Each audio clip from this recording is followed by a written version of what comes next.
Hello, and welcome to Iacon Underground Radio for the week of March 8th, 2017. I'm Jen. I'm Alex. And I'm David. So, we have slowly trickling in some post-Toy Fair sorts of news, in one case from an entirely different Toy Fair. And then we are going to talk about the exciting annual we got. Technically, it's listed as the Transformers annual. It's pretty much an Optimus Prime annual. But we will be discussing that in the second part of our show. To begin with, like I said, we have pictures from the Australian Toy Fair, with some toys. I don't know if they weren't ready for the US one yet or what the situation was, but, or maybe just no one cared or took pictures of them. But we have pictures now of Misfire and Slugslinger. Yay! And that includes the, sort of CG-ish render official pictures. The, press release stock media. Yes. So, I take a little issue with the notes here saying that no one cares about Slugslinger because I care about Slugslinger. You know why I care about Slugslinger? Why? What piece of fiction was he in that had a thing? Was he in any fiction? Nothing, because he's blue and white. We've gotten so much blue and white in this toy line. I know, it's great. It never ends. I want all of it. I'm just gonna have all of it. Can we magenta? Please get some more variety of blue and other color, or other color and white? You know, I would like to say that Misfire is the color that Hot Rod should have been. Yes. Yes, he is. Yeah, Misfire's gloriously just blinding magenta. Yes, he has no shame about being just straight up plain old magenta. Oh, sorry, I knocked some things over. But yes, they are both... We're totally getting a double header out of this Slugslinger, aren't we? Probably. Someone even fewer people care about. I'm just glad to have my 3 favorite jets from G1 again. If I can find Trigger Happy and these guys. Slugslinger was always like the also ran. It's like, Misfire, great! Trigger Happy, he's got so many guns! And then there's Slugslinger over there.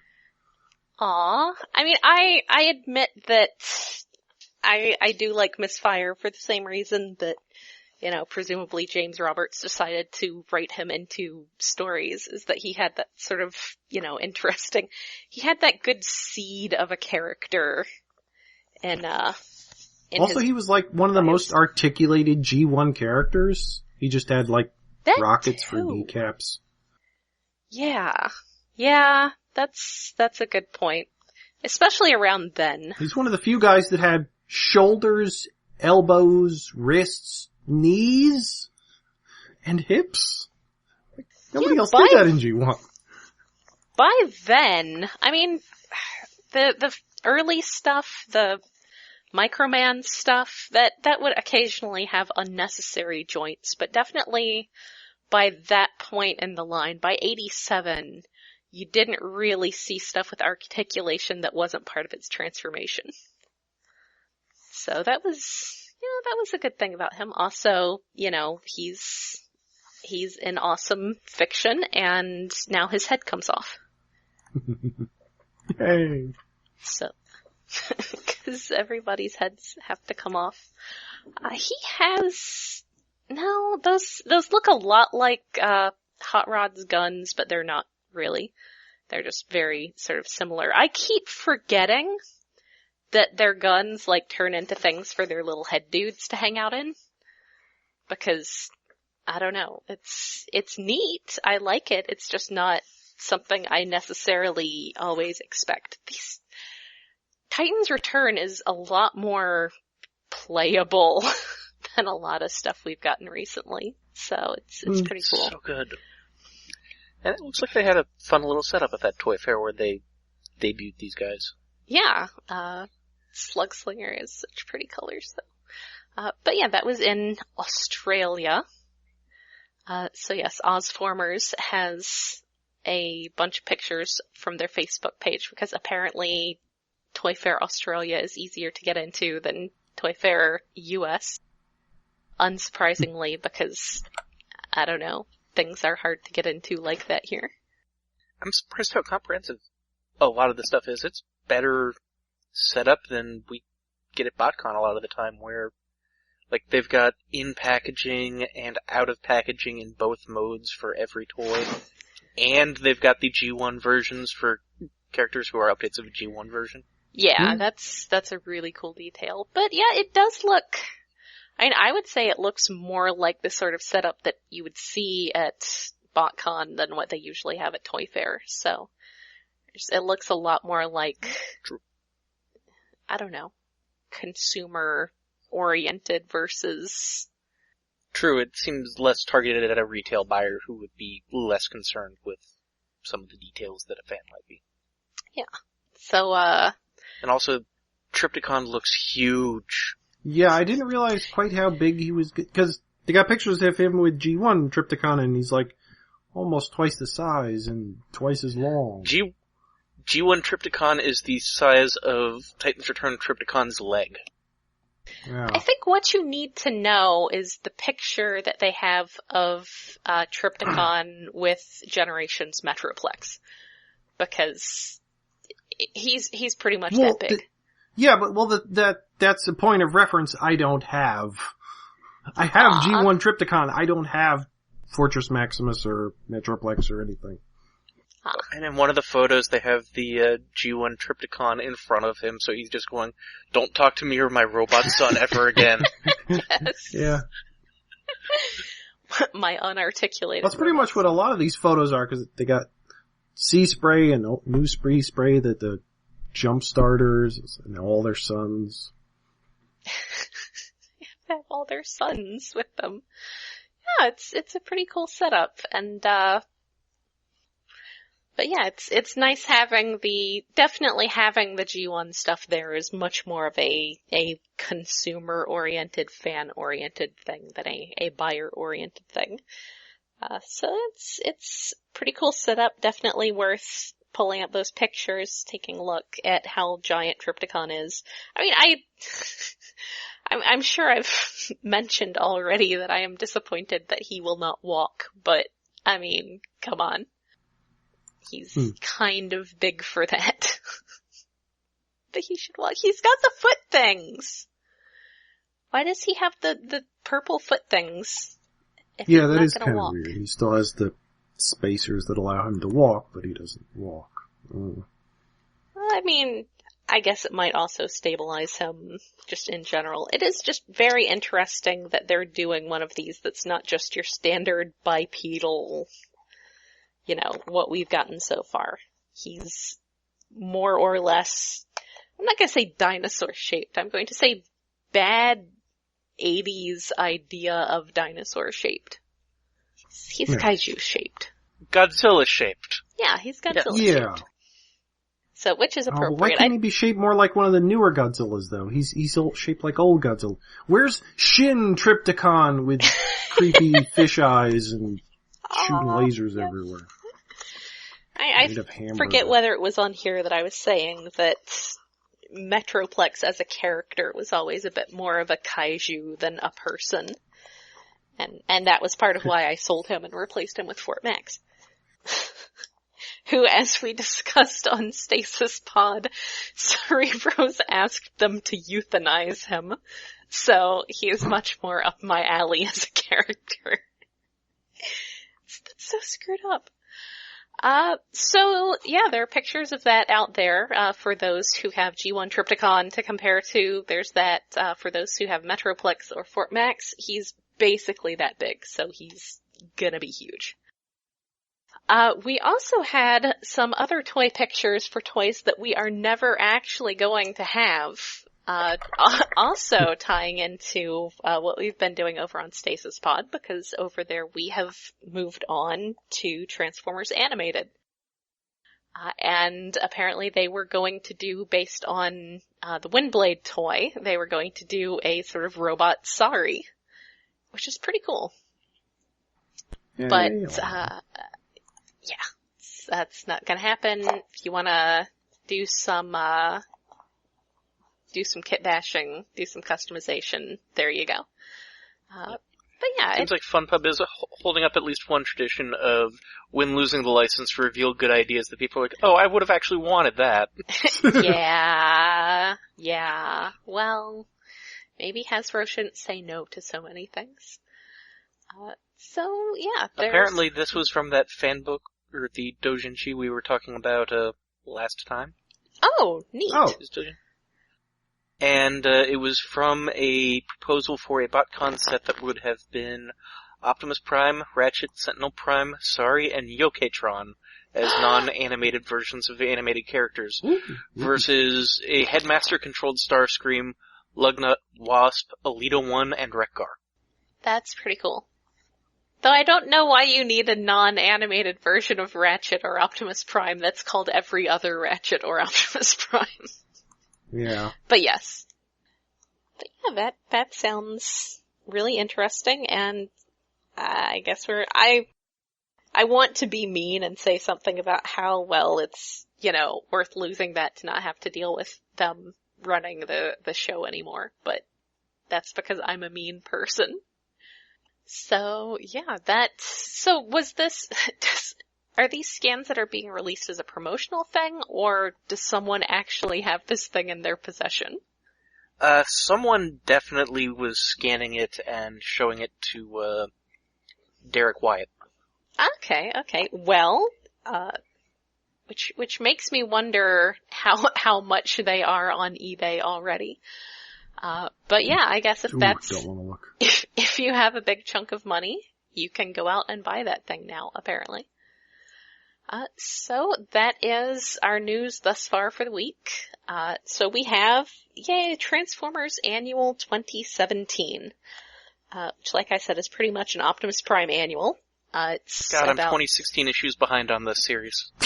I know, right? It's like, you thought Detective Comics was bad.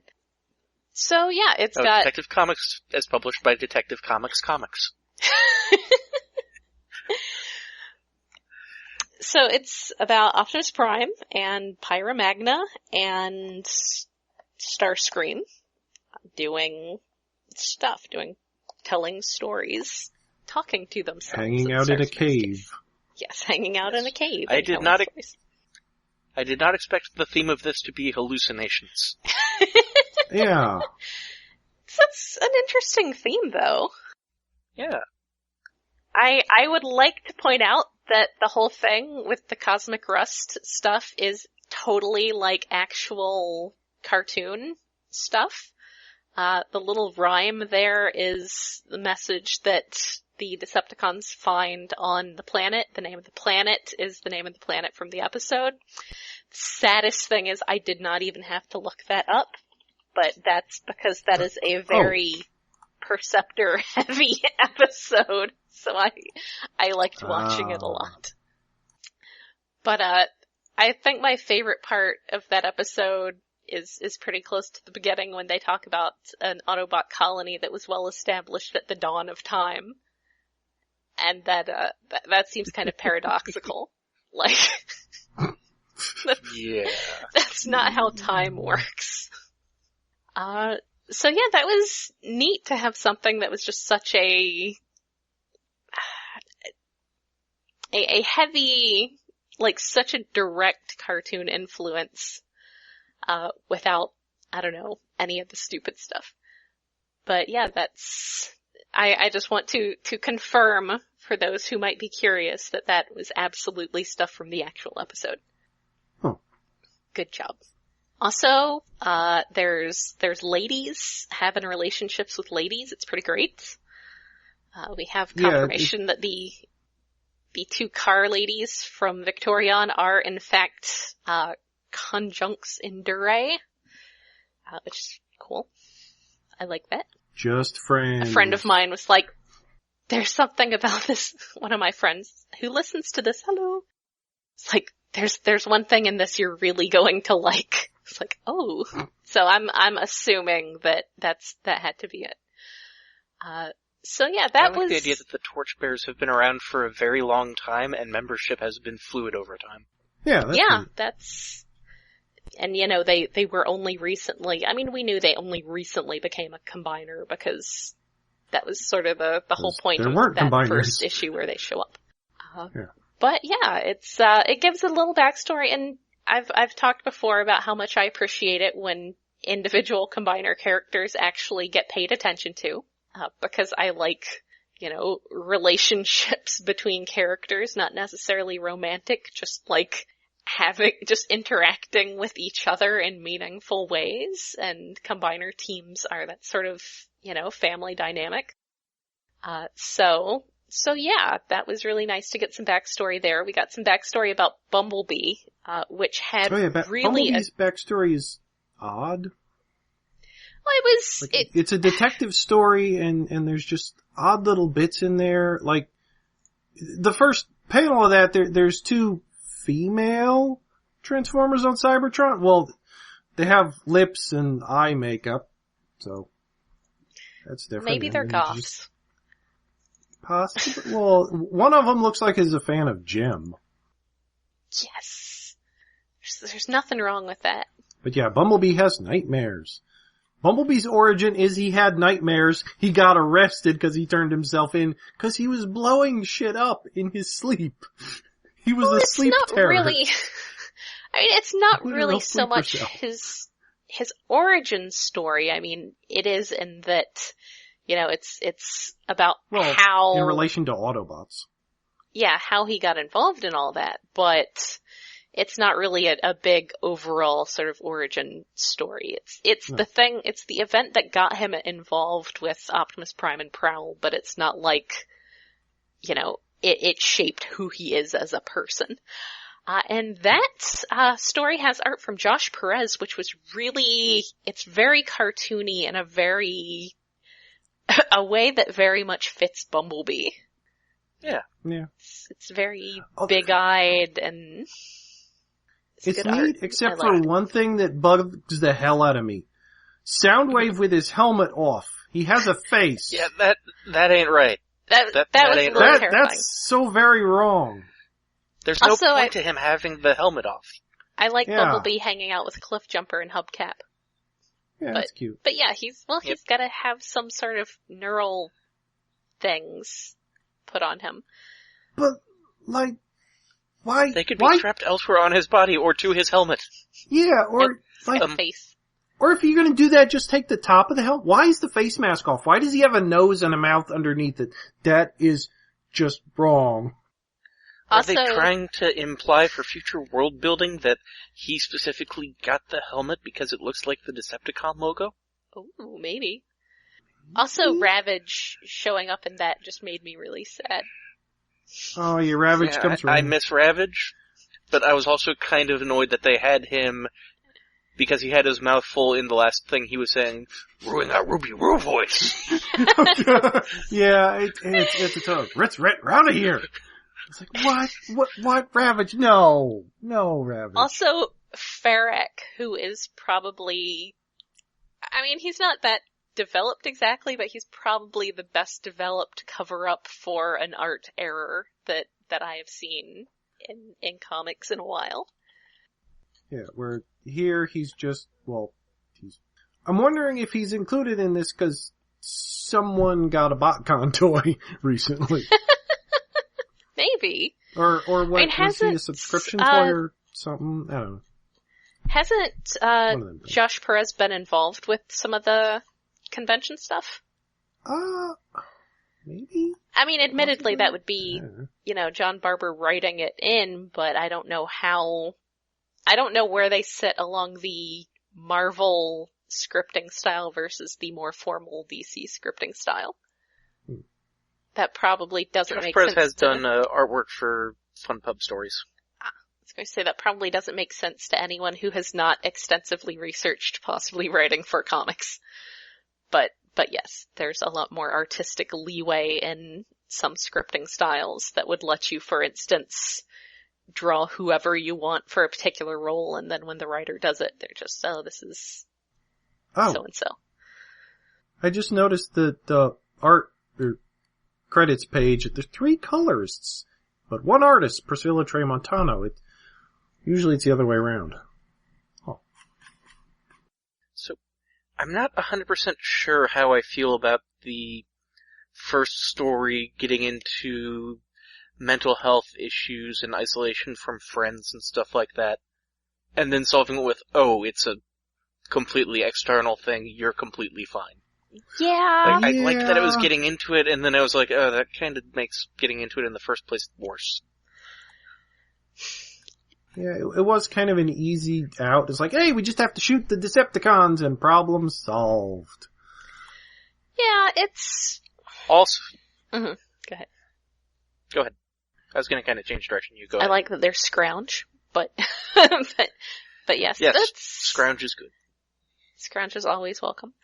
But yeah, that was sort of, I mean, on the one hand, yeah, but on the other hand, otherwise what you end up doing is having this whole weird thing about Bumblebee having potentially supernatural hallucinations that make him kill people.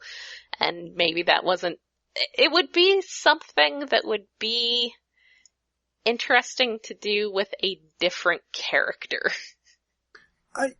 It'd be nicer if it was a little bit more open-ended. Like, they did something to stop the Decepticons and the dreams seemed to stop, but, like, not a one-to-one correlation. Mm-hmm. And then Bumblebee gives Soundwave a speech about how they're hurting actual people and that's not cool, and maybe that's why Soundwave is not a total asshole in the modern day. And no longer working on his remote Nemo surgery experiment. Long range. Yeah, that's some pretty messed up stuff. That's definitely... On the one hand, it's a great one-off MacGuffin. On the other hand, that seems like a big deal. Yeah, that seems like something somebody should still be using. Especially since Shockwave is right there. Like, you know he's not throwing out research. No. Yeah. He doesn't believe in throwing out research. It's not science. Science! Bumblebee story did get the lion of the issue, in my opinion, though. Which one? Prowl commenting on Bumblebee fighting the Decepticons with, oh no, he's one of those guys. The kind that quips. Yeah. No, not that. Damn it. You're so annoying. But yes, then Pyra Magna talks about time that she with the Torchbearers and a leader who is no longer among them went to help out a little frontier town and ran into the car girls before they were all painted the same color scheme that I'm starting to get tired of. They're more colorful. Yes. Yeah, even though one of them's Jumpstream just white and blue. Yeah, well. As we've established, that's not necessarily a bad thing. Yeah. But yeah, Jumpstream is all white and like Misfire pink and blue-faced, and yeah, Dust Up is all blue. But yeah, there's stuff that happens, it involves Onyx Prime, and dealing with the idea of the primes as not necessarily inherently good forces, and it's pretty deep. It's heavy, man. It's heavy stuff.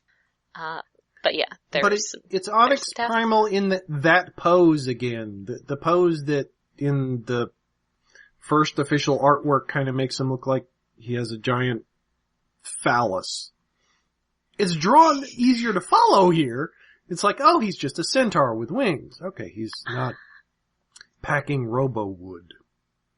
Yeah, I did take that as his kneecap rather than, a big pointy dong. Unfortunate posing.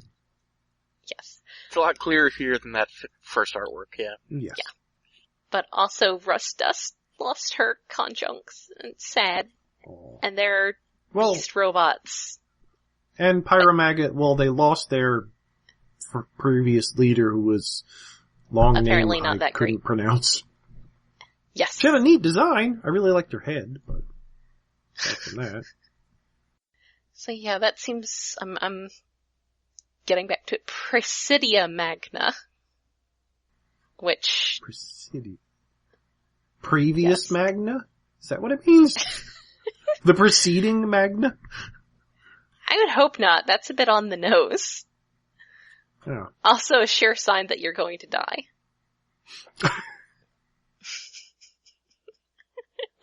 You are not the hero in this story. But yeah, this definitely... It can't be that on the nose. She didn't have a nose. Wah, wah. Good job.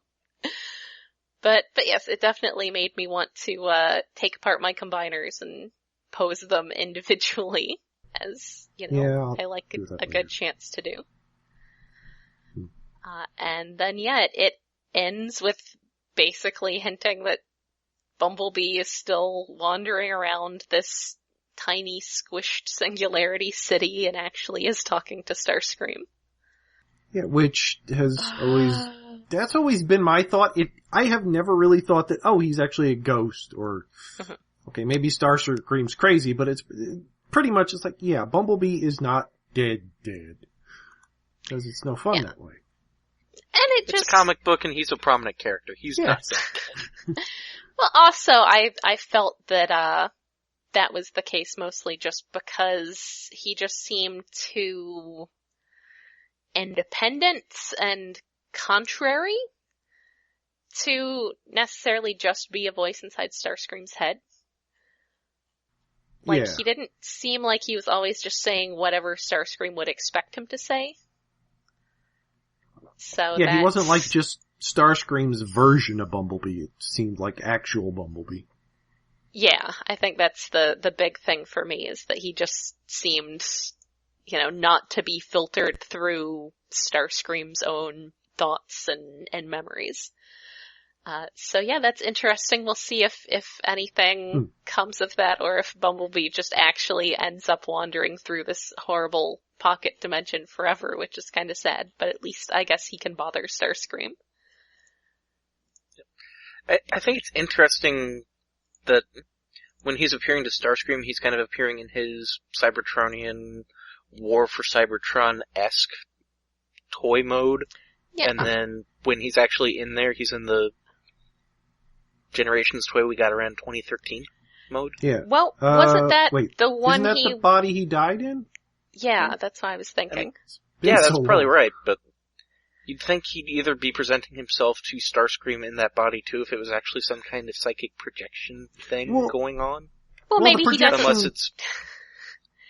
Maybe he hasn't had it long enough to think of that as himself yet. Well, or it's just like Starscream's the one doing the projecting, but Bumblebee is talking to him. Like he's slightly mad, but not fully mad. Or Bumblebee just managed to overhear from inside the singularity, and it is Starscream hallucinating anyway. That is also a possibility. That I would like that twist. It's like, no, I only talked to you that once when you were by the mini black hole that is sitting in a cave. That shouldn't there be a door on that cave? There's a tiny black hole just sitting there. Well, I mean, it's not like people are gonna come up and touch it. I mean, they might, but... There should maybe be like a sign put up out front or something. A guard. Like, you'd think there'd at least be one insane, non-aligned transformer who'd wander in there and worship it and start a cult. I want to write that story. Pitch it to IDW. Yeah. Oh man. It's a shame they don't have the spotlight stuff anymore. That's the tragedy of my existence, is that it's a lot easier to break into stuff as an artist than as a writer. The spotlights were a blessing and a curse. I mean, I suppose. They're what got us Nick Roche. Okay, that's true. They were a blessing for basically people breaking into it, for people who were just trying to get something out there that was interesting, and it was an entry point. Yeah. I loved that for a while they, like, specifically brought them back to include as pack-in toys, too. Yeah, that was nice. I always liked the gimmick of including a comic with an action figure. Yeah. I liked it back in the early 90s when they did it with Aliens. I liked those. Oh, I loved it back when they did it with Marvel Legends. That was good too. But yeah, that is it for this week. Do you know if we have any comics next week? I'm guessing we probably don't. 'Cause things. Probably not. Let me check. I Alex? should look this up earlier. That's okay. Unless we're getting another You are the annual, one- but I doubt it. Oh, the Transformers vs. G.I. Joe, the movie, the comic by Tom Scioli's Madness, Yes. coming out. That's not for Another month or something? Like, Not it's not coming out next week, but it's... It's coming out late this month, like the 20-something. Yeah. We, our friend Rob from over on Stasis Pod has not offered so much as requested to come talk to us about that comic. So we will be having him on when that comes out. Nothing Transformers branded, but we do have Revolutionaries number 3 next week. Aha. Alright. Well. And if I recall correctly, that is the team book that includes Cup, and apparently Soundwave has something going on in the current plotline. Ooh. Yeah, we should catch up on those. It's very, very I ambitious. should read one of them. Mm-hmm. Well, Actually, like... two of them. I read think I did those. read one. It's important. I've just gotten, like, crossover burnt lately because the Marvel stuff and, like, unless it's in the regular pull list, I don't get the crossovers. What happened to the me who used to, like, watch every episode of Energon? Because it was Transformers old. fiction and I had to, yeah. Well, that and we It was got on, kind it's all of- we had. Yeah, I think that's the biggest thing is that was all we had. Whereas now there's just so much out there. It's like with toys. I was completist for a couple lines and now it's like there's so much stuff that... Now we're going to have 3 toy lines at once. No, 4 toy lines. The Generations, the movie, the, What about Ranking Rescue? Robots in Disguise, and Rescue Bots. Plus, Too much. lots of little itty-bitty merchandising, whatever, weird thingies. Yeah. I was mistaken. Transformers vs. G.I. Joe is not until May. Okay. Well, in May... On the other hand, Mhm. Yep, in May we will have Rob on here to talk about it. And, Yes. hey, it's a movie adaptation. I might read it myself without reading the source material. Yeah. He will be our buddy. Oh, and holy crap, March 29th is stacked for comics. Uh-oh. Hmm? Is that just when everything comes out? We get Optimus Prime number 5, Revolutionaries number 4, Lost Light number 4, Till All Are One number 8. Yikes. Oh. That is many. Well, I'm gonna have to mark that week off on my calendar. Filled with multitudes. Yes. Be very busy. Well, until then, and until next week, we'll call it a night now. This has been Jen. And Alex. And David.